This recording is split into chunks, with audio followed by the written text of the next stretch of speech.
Hi everybody, my name's Becky. I'm one of the members and a youth leader at the church here, and I just want to say a really big hello to all of the Barnabas family and an especially warm welcome to you if this is the first time that you've connected with us online. I hope that everybody's having a great day, whatever it is that you're doing, and thanks for watching.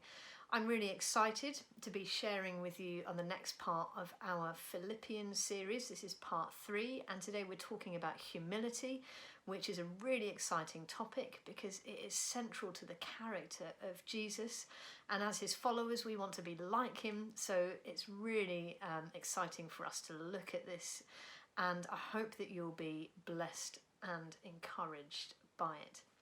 So before we read from Philippians, I want to remind us of a couple of things from the background that Martin shared with us in the first talk, because they're really relevant to what we're going to look at today. Humility appears to be part of the culture at Philippi. We can see that because the nature of the letter is so encouraging, and it seems that although Paul addresses a couple of issues, on the whole the community there is really thriving and healthy. So it's worth thinking about humility in the light of what we know about the context. And the backstory is in Acts 16, or you can have a listen to Martin's talk, but he told us that some of the first Christians were a rich woman, a jailer, and a slave girl. 3 people representing starkly different cultural and social backgrounds. And that's interesting to us because it leads us to wonder about the role humility has had to play in creating a diverse and yet harmonious community. Paul sees humility as really vital, and he devotes a good chunk of the letter to encourage the Philippians to be humble, and as we see, he makes some pretty strong connections between humility and unity. The other thing I wanted to remind us of is joy. Paul mentions joy and rejoicing something like 15 times. It's a really important theme of the letter, both having a joy that depends on God and not on circumstances, and the action of rejoicing. So I hope that you'll see as we go along that there's also a really key connection between humility and joy. So with the background in place, let's get on and read it. If you have a Bible, turn with me to Philippians 2, 1 to 18. Therefore, if you have any encouragement from being united with Christ, if any comfort from his love, if any common sharing in the Spirit, if any tenderness and compassion, then make my joy complete by being like-minded, having the same love, being one in spirit and of one mind. Do nothing out of selfish ambition or vain conceit. Rather, in humility, value others above yourselves, not looking to your own interests, but each of you to the interests of others. In your relationship with one another, have the same mindset as Christ Jesus, who being in very nature God, did not consider equality with God something to be used to his own advantage. Rather, he made himself nothing by taking the very nature of a servant, being made in human likeness, and being found in appearance as a man, he humbled himself by becoming obedient to death, even death on a cross. Therefore, God exalted him to the highest place and gave him the name that is above every other name, that at the name of Jesus every knee should bow in heaven and on earth and under the earth, and every tongue acknowledge that Jesus Christ is Lord, to the glory of God the Father. Therefore, my dear friends, as you have always obeyed, not only in my presence, but now much more in my absence, continue to work out your salvation with fear and trembling, for it is God who works in you to will and to act in order to fulfill his good purpose. Do everything without grumbling or arguing, so that you may become blameless and pure, children without fault in a warped and crooked generation. Then you will shine among them like the stars in the sky, as you hold firmly to the word of life. And then I will be able to boast on the day of Christ that I did not run or labour in vain. But even if I am being poured out like a drink offering on the sacrifice and service coming from your faith, then I rejoice with all of you, so you too should be glad and rejoice with me. Wow, what a passage. I found it hard not to amen at the end of that poem in the middle, and what an incredible poem. Let's dig a little bit deeper into it and start by looking at the first part, verses 1 to 4, which is essentially a call to humility, to have a character like that of Jesus. Early on, Paul makes the first connection to joy, saying that his joy will be complete if they pursue humility. He knows that it will be a source of joy for him because humility and a harmonious community go hand in hand together. That statement, having the same love, being of one spirit and of one mind, is also worth us looking closer.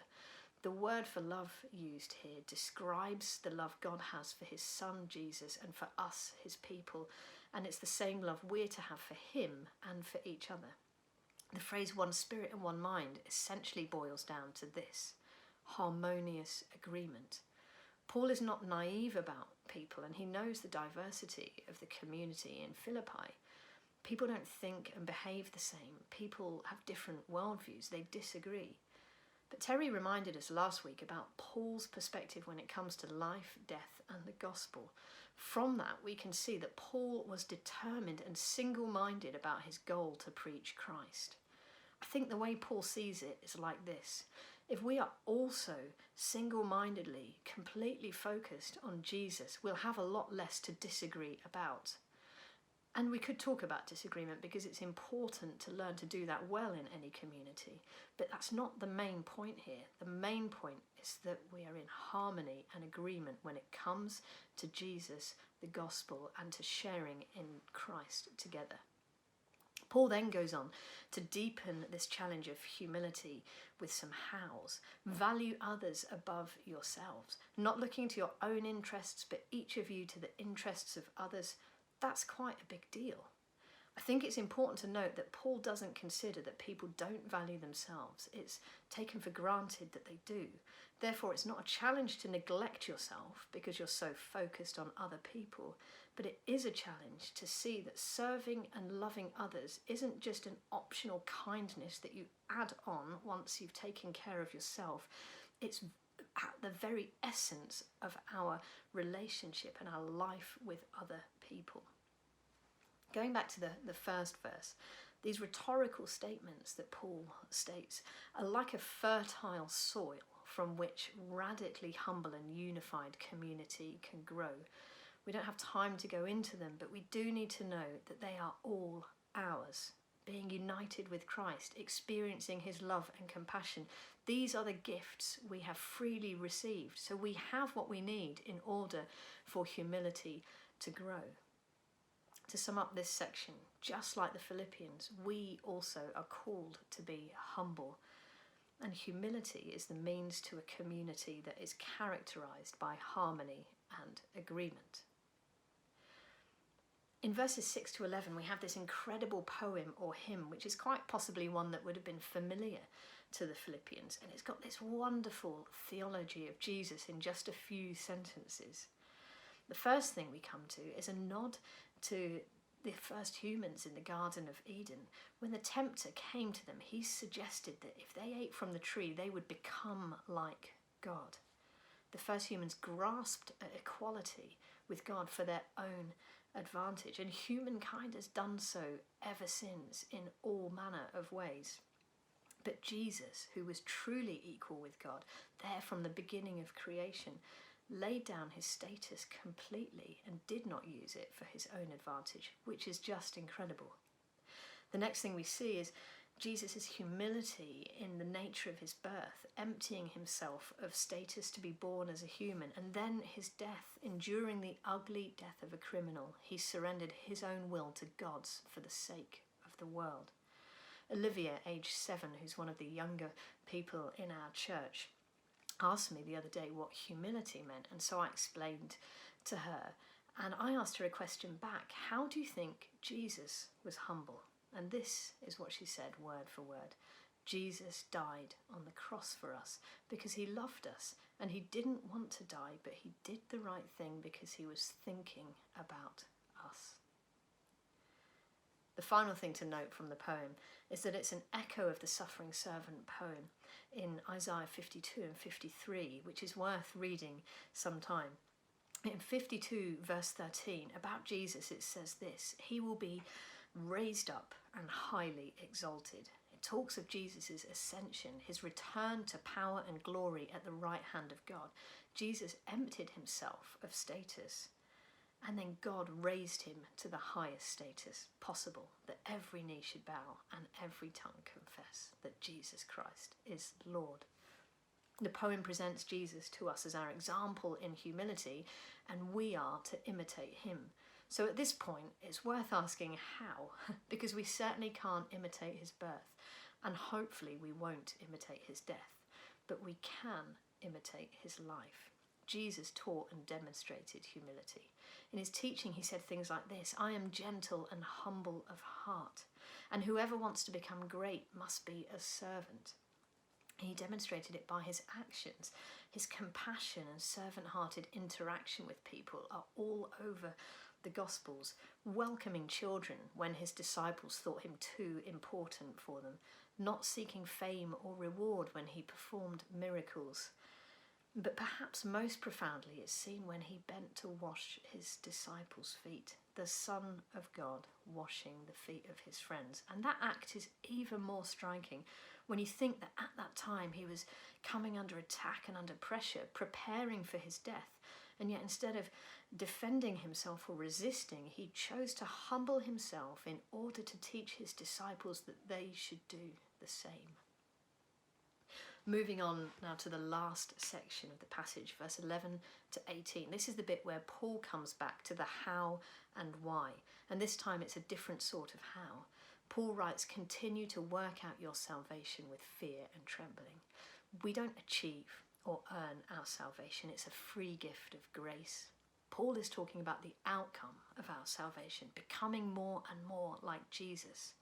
Humility is part of that, but humility won't just happen. It comes through obedience. It's an active engagement, not a passive process. We choose to partner with God, but God is the agent of our transformation. So there's a great challenge here, not to get comfortable and settle with a little, but to go on being changed by the grace and power of God at work in us. And the why.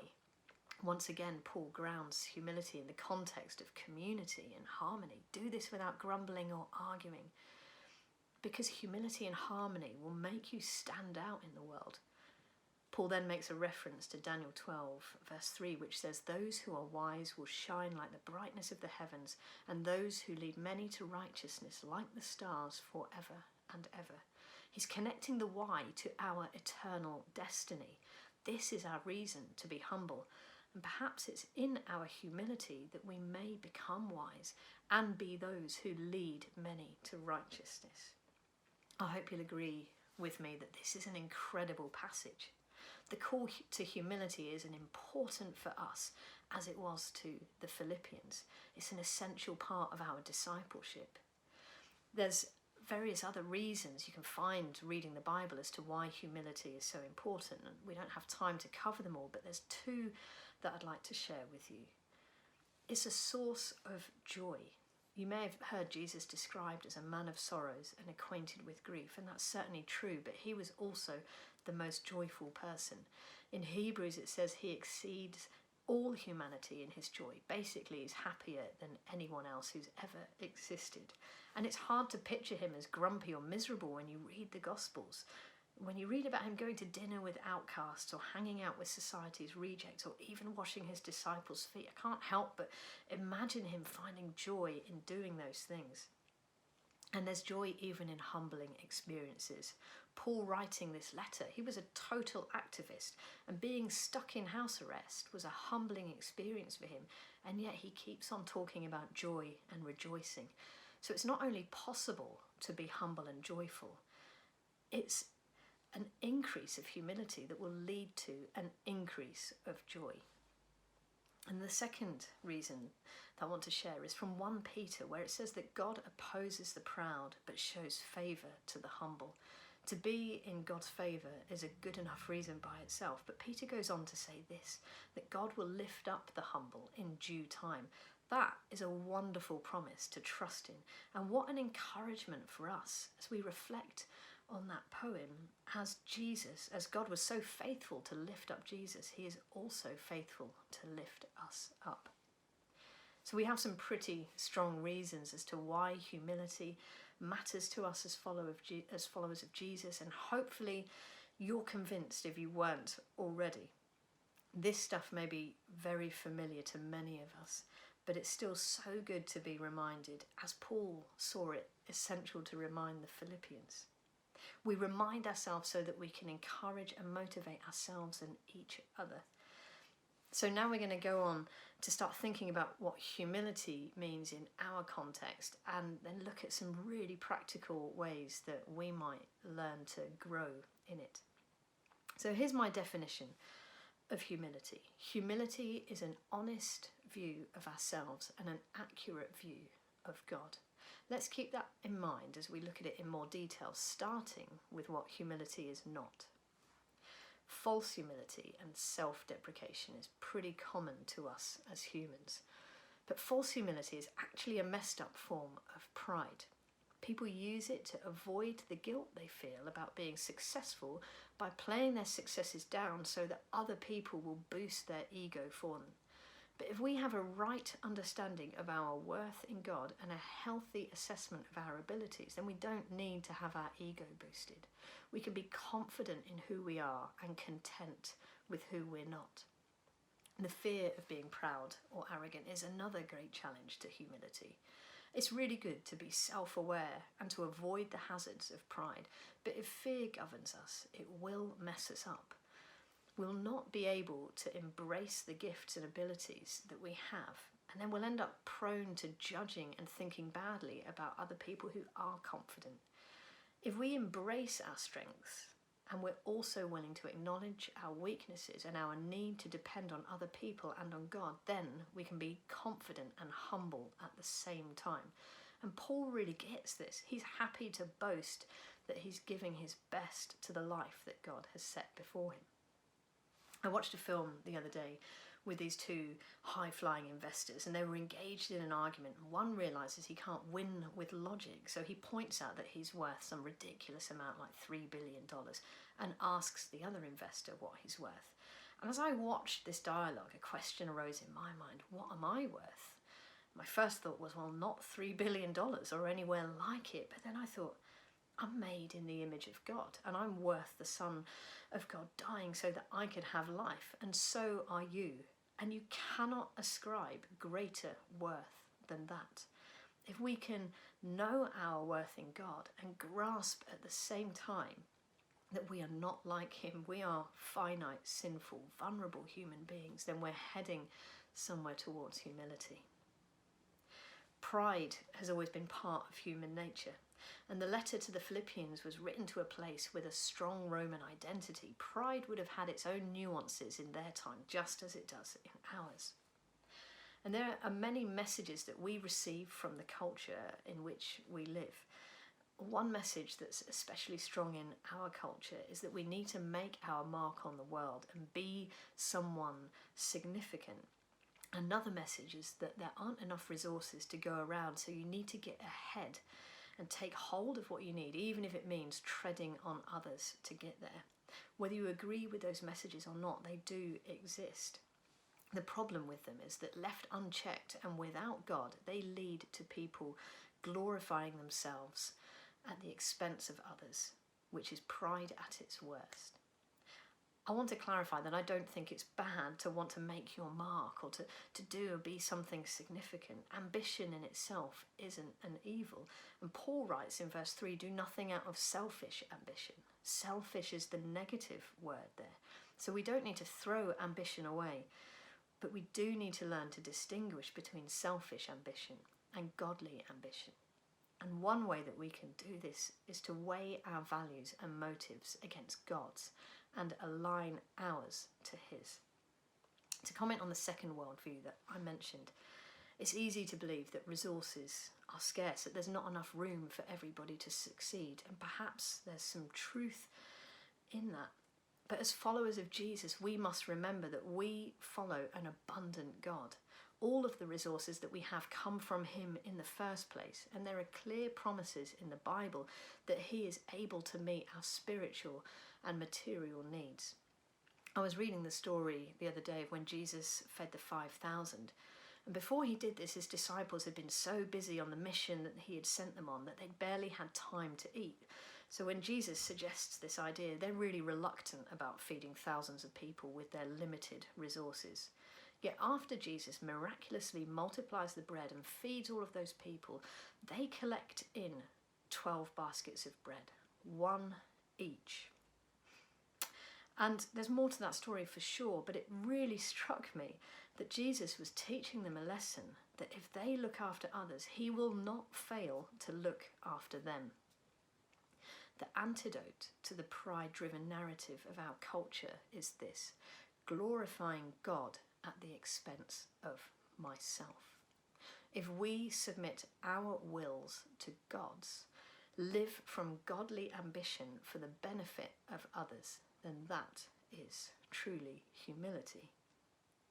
With all of those things that we've talked about in mind, let's finally come and look at 5 really practical ways that we can grow in humility. Some of them might appeal to you, some of them might not, but hopefully there's something in there for you that will challenge you and spur you on. And as you consider these, I encourage you to think of them in the context of being church family, as well as in your own life and your personal relationships.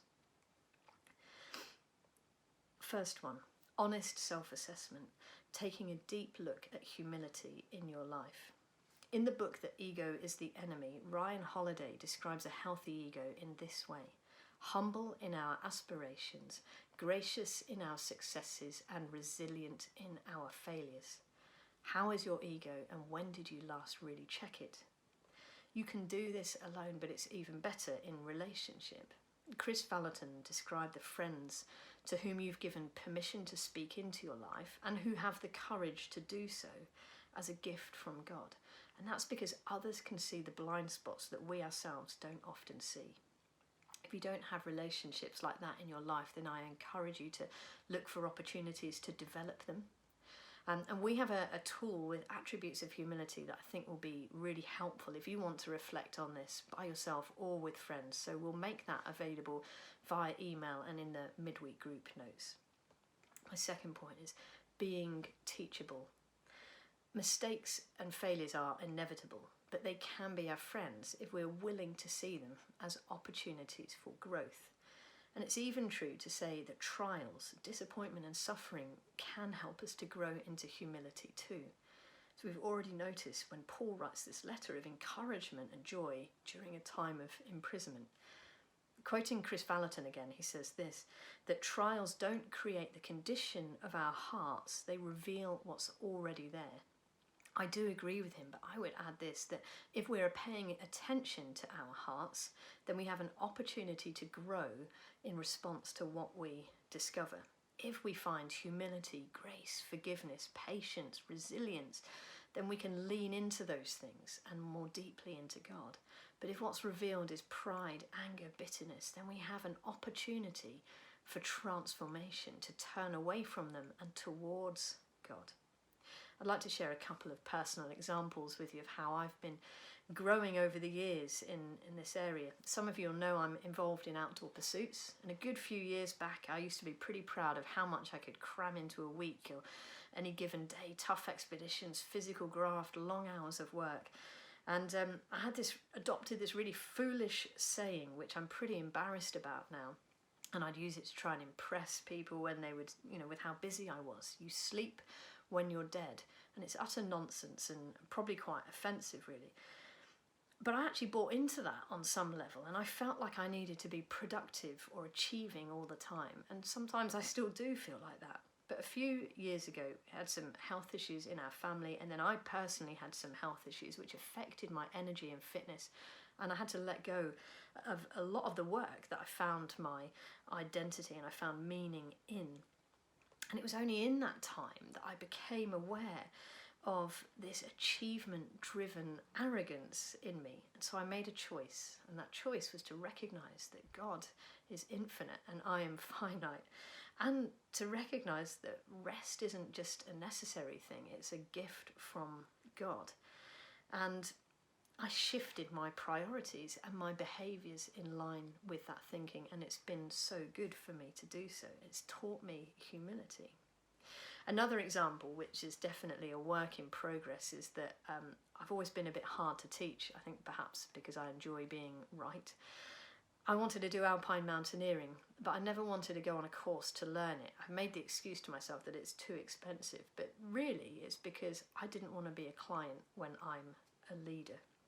And so I just went and had a go at it myself. And a couple of trips I made were actually quite successful, probably because the weather was good and there was a healthy amount of adrenaline. But a few years back, on one particular mountain, I made a few seemingly small at the time decisions which ultimately stacked up to me being stuck out on a cliff face at 3,500 metres in October with hardly any food or water or spare clothing. And a 10-hour route turned into a 36-hour epic. It was a real knock to my confidence, and it took me time to reflect on that experience and see it as an opportunity rather than a failure.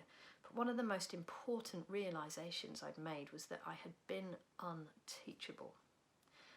This is a work in progress, as I said, but bit by bit I am learning to lay down my pride and be willing to learn from others.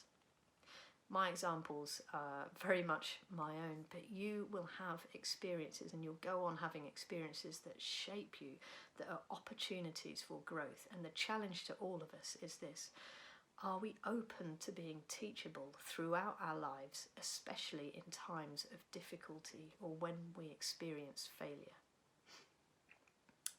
Point 3. The practice of spending time with God alone in the quiet is a particularly helpful way of paying attention. And we need to pay attention in order to be teachable, but it has more benefits than just simply that. It's also called the practice of silence and solitude. It was one of Jesus's regular habits to go away up a mountain by himself, and it's always been important to his followers, but it's something that we don't often talk about. I want to suggest to you that solitude and silence, which is basically being with God by yourself and being quiet, not a Bible study or a prayer time, just being, is a great way of growing in humility. Because in this space we let go of our agendas and our plans just to be with God for the sake of knowing him and loving him. In one of David's Psalms, he writes, "My heart is not proud, Lord. My eyes are not haughty. I do not concern myself with great matters or things too wonderful for me, but I have calmed and quieted myself. I'm like a weaned child with his mother. Like a weaned child, I am content."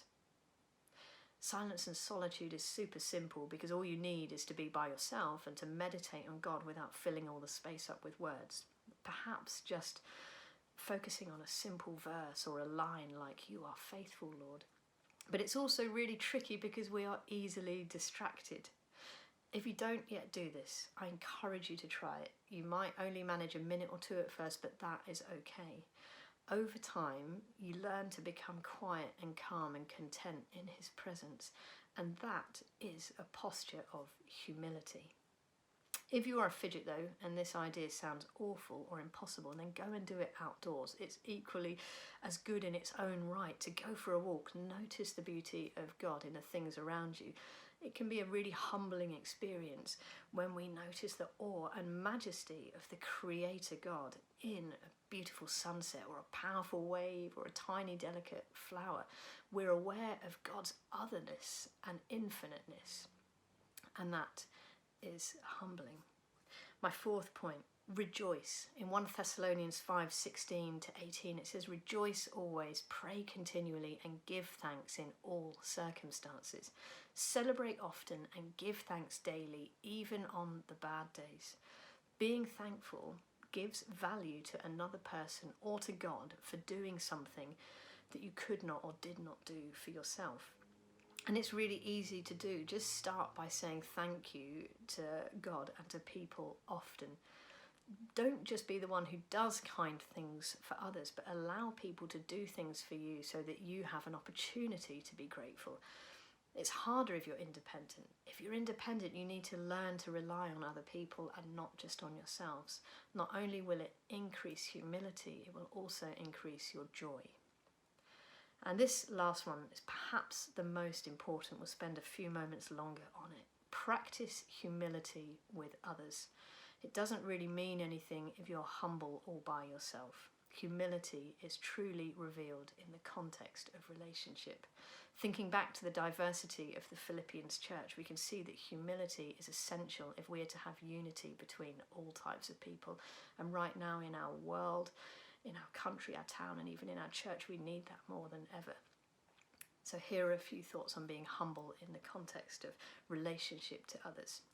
Don't be too important. Mother Teresa once said, don't ask to do great things for God, but do small things with great love. We'd probably agree that Mother Teresa did do great things for God, but her perspective was this: not to be great, but to have a great love. Jesus said as he washed his disciples' feet that they should do the same and be the servant of others. Let's be servant-hearted people, not self-important people. Be someone who champions and encourages others and helps them to succeed, even to go beyond where you yourself have been. We live in an expert culture and we can know almost anything at the click of a button, but it doesn't actually make us expert. And as the word disciple suggests, we are learners, not experts. We need to remember that, and we should practice humility in the way that we use knowledge and the way that we share our views with others, especially when it comes to social media, which is often used as a platform for opinion, but opinion are views, not facts. As followers of Jesus, we are followers of truth, not of opinion. To be humble in this context, we need to remember that when it comes to opinions, we're probably wrong at least as often as we are right. So let's be thoughtful about how we engage with people, both on and off social media. We should be people who learn to discern truth from fake, and when we speak, we should speak the truth in love. Let's also seek to be people who listen and understand more often than being the one with the answers. In Gouda City Hall, the Latin inscription reads, "Listen to the other side." We can't truly value another person above ourselves unless we are willing to deeply listen to them. And that means shutting up. It means not having a preformed opinion, but to actually just hear things from their perspective and to listen truly. We also need to see them as precious to God if we're going to value other people above ourselves. John Ortberg wrote, "Of all creation, only people are said to be bearers of the image of God. So people have the capacity to be carriers of his presence like nothing else. If our eyes and hearts were working right, we would fall to the ground in amazement at the sight of a single human being. They are the miracles, they are the God characters." I find this statement really challenging because I often find it easier to see things that frustrate me or disappoint me in people than I do to see the image and glory of God in them. So this is perhaps where we need the most perspective change and the most grace and patience for one another. Just a couple of thoughts to close, and we're about to finish. Humility doesn't happen overnight. It's learnt and it's practiced. But it isn't a burden or an unpleasant task if we lean closely on Jesus. Jesus said this, "Take my yoke upon you and learn from me, for I am gentle and humble in heart, and you will find rest for your souls. For my yoke is easy and my burden is light." Jesus' yoke is his way of being and doing in the world. His way of doing things isn't hard work. So if we hold firm to him, God will be at work in us, bringing about his good purpose. His grace is more than sufficient for us when we get it wrong, and we will get it wrong. But let's aim high as we follow the example of Jesus. And let's take this challenge to be humble really seriously, to seek to be an increasingly servant-hearted people so that we as individuals, as families, as the church together can demonstrate the love and the fellowship of Jesus to other people. Thanks so much for watching and listening. I really hope you're encouraged, challenged and blessed by that, and I pray you all have a wonderful day and that God continues to speak to you about this. Bye-bye.